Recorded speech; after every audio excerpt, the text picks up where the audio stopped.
സംസ്ഥാനത്ത് വിവിധയിടങ്ങളിൽ ജനവാസ മേഖലയിൽ വന്യജീവി സാന്നിധ്യം. വയനാട് മേപ്പാടിയിൽ ഇറങ്ങിയ കാട്ടാനയെ വനം ഉദ്യോഗസ്ഥർ കാട്ടിലേക്ക് തുരത്തി. കോഴിക്കോട് ഉള്ളിയേരിയിൽ കരടിയെയും പാലക്കാട് കിഴക്കഞ്ചേരിയിൽ പുലിയെയും കണ്ടെന്ന് പ്രദേശവാസികൾ പറഞ്ഞു.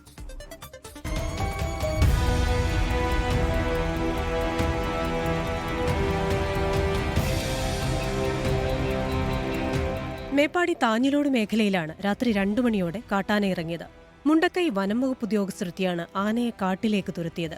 ഉള്ളിയേരി മംഗലശ്ശേരിയിൽ കരടിയെ കണ്ടതായി പ്രദേശവാസികൾ പറഞ്ഞു.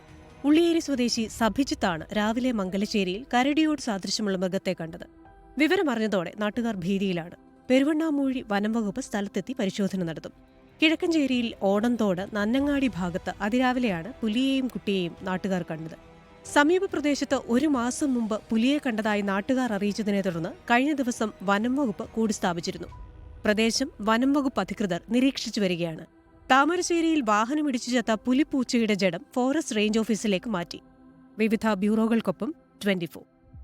ലോകത്തെവിടെയായാലും ഏത് സമയത്തും 24 വാർത്തകളും ഓഗ്മെന്റഡ് റിയാലിറ്റി പാക്കേജുകളും എക്സ്പ്ലെയിനറുകളും വിശദമായി കാണാൻ ഞങ്ങളുടെ യൂട്യൂബ് ചാനൽ നിങ്ങൾക്ക് സബ്സ്ക്രൈബ് ചെയ്യാം.